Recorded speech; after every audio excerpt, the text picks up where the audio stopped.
Maligayang pagdating sa Filipino Panda Tales!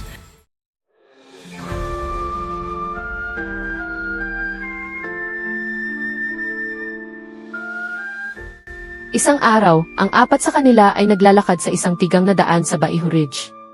May hawak na kasulatan si Tang Sansang, ang kanyang mga hakbang ay matatag, at ang kanyang ekspresyon ay seryoso. Si Son Wukong ay nasa unahan ng grupo, ang kanyang mga mata ay maingat na iniinspeksyon ang paligid, mahigpit ang hawak sa kanyang gintong baston. Si Zhu Baji ay naglalakad sa likod ng tamad, paminsan-minsan kinukuskos ang kanyang tiyan. Si Xiao Wujing ay tahimik na sumusunod sa likod, dala ang kanilang mga gamit. Mga alagad, ang Baihu Ridge na ito ay tunay na walang laman.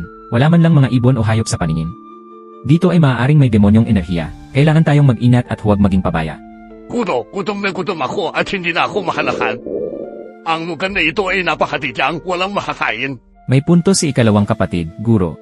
Matagal na rin tayong naglalakad at dapat tayong humanap ng lugar upang makapagpahinga at makakain upang makabalik ang ating lakas. Baji, tigilan mo na ang pag-isip sa pagkain. Ang lugar na ito ay puno ng demonyong enerhiya, tila hindi ito ligtas na lugar. Dapat tayong maging maingat at huwag magtagal dito. Wukong, kahit mabigat ang hangin ng demonyong enerhiya, walang hanggan ang awa ng Badha. Huwag tayong basta mag-isip ng karahasan.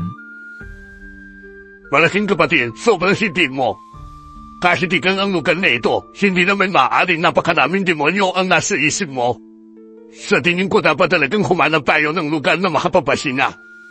Guro at ako ay gutom na. Hangal ka, pagkain lang ang iniisip mo. Kapag dumating ang tunay na demonyo, malamang ikaw ang una nilang magiging pagkain.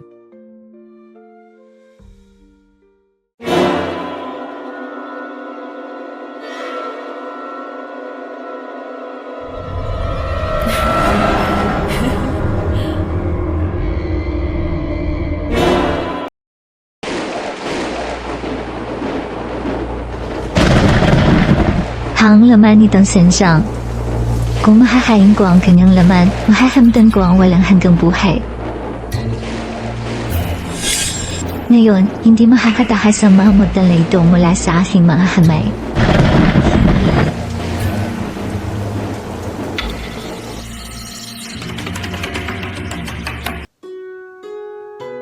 Sa biglaang pagkakataon, isang dalagang taga-baryo na may simpleng damit ang marahang lumapit sa kanila, may dalang basket na kawayan, nakangiti na para bang siya'y isang kaaya-ayang presensya sa gitna ng ilang.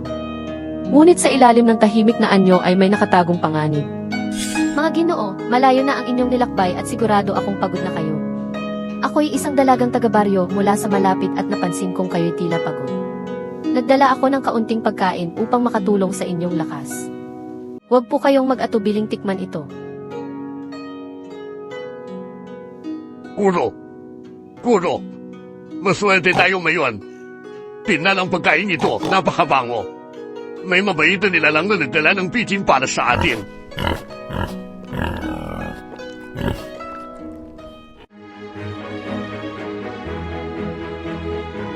Teka lang. Hangal ka, pagkain lang ang nasa isip mo. Guro, ang babaeng ito ay hindi tulad ng kanyang itsura. Hindi siya tao, kundi isang demonyo na nakatago sa anyo. Wukong, huwag kang maging bastos. Ang babaeng ito ay nag-alok ng pagkain mula sa kabutihan ng kanyang puso. Paano mo siya mapagbibintangang isang demonyo? Malaking kapatid, sobrang sinailan mo. Gutom ako at ang pagkain nito ay napakasarap. Paano mo siya matatawag na demonyo? Hindi yan tama. Ire, hangal ka talaga. Hindi ka naniniwala sa akin, ha? Hindi kailanman nagkakamali ang aking mga mata. Ang babaeng ito ay isang demonyo, at ngayon ipapakita ko ang kanyang tunay na anyo.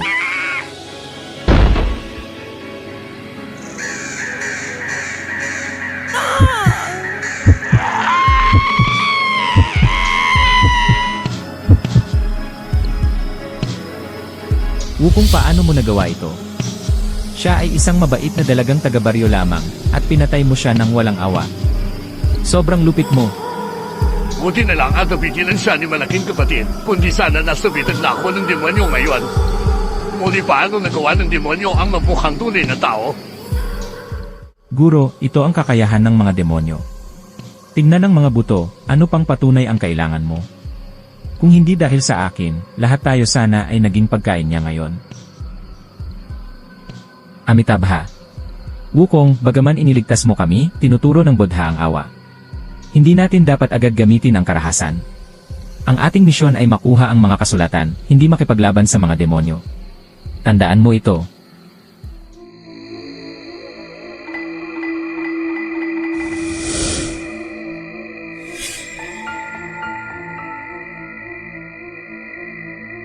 Bagaman natalo, ang galit ng White Bone Demon ay hindi napawi. Ang kanyang kaluluwa ay lumutang sa mga anino, ang kanyang mukha ay baluktot sa galit. Ang hangin ay humihiyaw habang nagbabaga ang kanyang puso sa puot. Siya ay nagbago ng anyo bilang isang matandang babae, mahina at malungkot, muli siyang nagpakana upang linlangin ang mabuting loob na si Tang Sanzang. Mga mapuputing monghe, ang kawawang anak kong babae ay lumabas upang kumuha ng tubig kanina pa at hindi pa bumabalik. Nakita niyo ba siya? Ang puso ng matandang inang ito ay natutulog sa pag-aalala. Amitabha, matandang ginang, huwag po kayong mag-alala. Kanina, may isang dalagang taga-baryo na dumaan, ngunit siya. Naku, ipagdadasal ko po siya. Ngunit, Guro, ang matandang babaeng ito ang demonyo. Huwag magpaloko sa kanyang pagkukunwari, siya ay tuso at malupit, at kahit sa anyong ito, hindi siya makakataka sa aking mga mata. Wukong, bakit ka laging pabigla-bigla? Ang matandang babaeng ito ay mahina at walang kaya. Paano siya magiging demonyo? Kung patuloy kang mananakit ng inosente, paano ka makakamit ng kaliwanagan? Guro, maaaring tama si malaking kapatid. Pero ang matandang babae na ito ay talagang mukhang kaawa-awa. Hindi ba dapat muna natin siyang tulungan? Paano kung talagang taganayan siya? Oh, mga mapuputing monghe, ako'y isang matandang babae at matagal nang nawawala ang aking anak. Akiusap, tulungan niyo akong hanapin siya. Wukong, kung magpapadalos-dalos ka muli, wala akong magagawa kundi bigkasin ang tightening spell. Ang matandang babae ay napakahina upang maging demonyo. Guro, kung hindi pa rin kayo naniniwala, hayaan niyong ipakita ko ang kanyang tunay na anyo. Hindi makakatakas ang demonyong ito.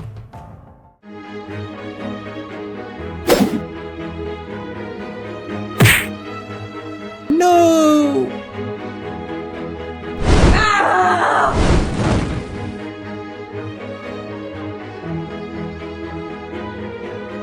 Ugo, pumatay ka na naman ng inosyenteng tao. Paano ka na din napakawalang awa at padalos-dalos? Isa lamang siyang mahina at kawawang matandang babae at walang kawa mo siyang dinatay. Guro, ang demonyong ito ay sobrang tuso. Sinubukan niya kayong linlangin muli. Tignan niyo ang mga buto, iyan ang kanyang tunay na anyo. Kung hindi ako kumilos, baka tayong lahat ang naubos ngayon.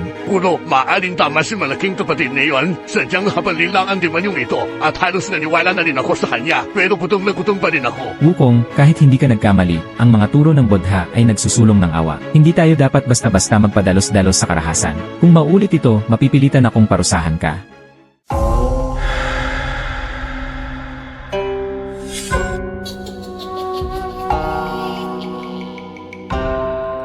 Puno ng galit, ang kaluluwa ng White Bone Demon ay lumulutang sa kadiliman, napapaligiran ng mga humihiyaw na hangin. Siya ay nakaisip ng bagong plano, nagbagong anyo bilang isang matandang lalaki na may puting buhok, may dalang umiiyak na bata, at dahan-dahang lumapit kina Tang Sanzang at sa kanyang mga disipulo. Mga mabubuting monghe, maawa po kayo sa amin. Ang aking asawa at apo ay lumabas kanina at hindi pa bumabalik. Naiwan ako kasama ang aking apo lama. Pakiusap, tulungan niyo kami hanapin sila. Amitabha, ang pamilyang ito ay tunay na nagdurusa. Wukong, sa pagkakataong ito, dapat tayong mag-ingat. Huwag na muling pumatay ng walang ingat. Malaking kapatid, sa pagkakataong ito, mukhang ordinaryong mga tao talaga sila. Napakaawa naman ang itsura ng matandang ito at bata. Nalulungkot ako sa kanila habang tinitingnan ko sila. Demonyo, iniisip mo bang malilinlang mo ako sa pag-anyo bilang matandang lalaki at bata? Ile, ngayon ibubunyag ko ang tunay mong anyo ng minsan at para sa lahat. Wukong, kung magpapadalos-dalos ka muli, babasahin ko ang tightening spell. Ang matandang lalaki at bata ay walang kasalanan. Gusto mo rin ba silang patayin? Guro, kung patuloy mong babaliwalain ang katotohanan, baka magdulot ito ng kapahamakan sa iyo. Panoorin mo, ipakikita ko ang tunay niyang anyo.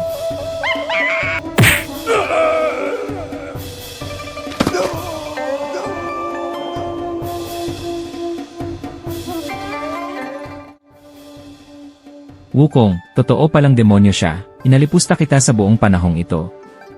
Guro, ang demonyong ito ay bihasa sa panlilinlang. Kung hindi ako kumilos, baka tayong lahat ang naging pagkain niya kalaunan. Ngayon na wala na siya, maaari na tayong magpatuloy sa ating paglalakbay pakanluran. Malaking kapatid, talagang iniligtas mo kami sa pagkakataong ito. Pero gutom na gutom pa rin ako. Kailan ba tayo makakahanap ng makakain? Halos naging hapunan ako ng demonyong iyon.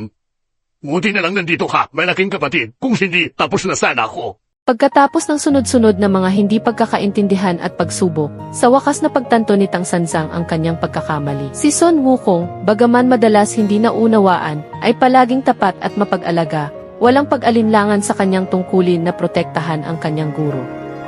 Ang kanyang hindi matitinag na puso ay nanatiling matatag sa kabila ng mga sermon at maling hatol. Ngayon, puno ng pagsisisi si Tang Sanzang, lumapit siya upang humingi ng tawad kay Sun Wukong. Sa sandaling ito, nabura ang mga hindi pagkakaunawaan at muling napanumbalik ang samahan ng guro at alagad. Wukong, nagkamali ako sa'yo. Ang mga ilusyon ng demonyo ay nilinlang ang aking paghatol at hindi ko nakita ang katotohanan. Nagalit ako sa'yo at maraming beses na binigkas ang tightening spell. Hindi ito ayon sa habag ng badha. Bulag ang aking mga mata sa iyong katapatan. Sa pag-amin ko nito, labis akong nahiya. Guro, hindi na yon kinakailangan. Tungkulin kong protektahan ka. Hanggat ligtas ka, ang pagtiis sa ilang beses ng tightening spell ay walang halaga. Malaking kapatid, talaga namang natsirap ka. Kailangan kong aminin, humanga ako. Kung hindi dahil sa'yo, siguro'y naging hapunan na kami ng demonyo. Pero, gutom pa din ako. Kailan kaya tayo makakakain? Ang nagbabagang gintong mga mata ng malaking kapatid ay tunay na walang katulad. Mapalad tayo na nasa tabi natin siya. Ikalawang kapatid, dapat kang matuto mula kay malaking kapatid at tigilan ang pag-isip tungkol sa pagkain sa lahat ng oras. Hindi, pero ako'y isang matakaw talaga, hindi ko mapigilan. Ngayon pa man, ang malaking kapatid ang pinakamakusay. Inaamin ko yon. Iyon pero ako'y isang matakaw talaga, hindi ko mapigilan. Gayunpaman, ang malaking kapatid ang pinakamahusay, inaamin ko iyon.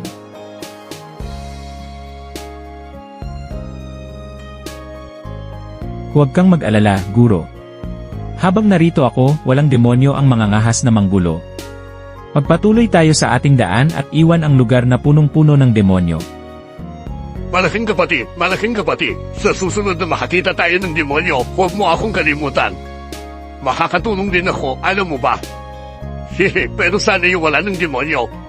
Gutom na ang tiyan ko. Ikatlong kapatid, ang paglalakbay na ito ay inilaan upang subukan ang ating tibay. Magpatuloy tayo sa paglalakbay, mahaba pa ang daan sa ating unahan. Ang kanilang paglalakbay ay puno ng mga panganib, may mga demonyo sa bawat sulok. Ngunit gaano man katalino ang mga demonyo, ang kapangyarihan ng tunay na pananampalataya at katapatan ay palaging nagtatagumpay.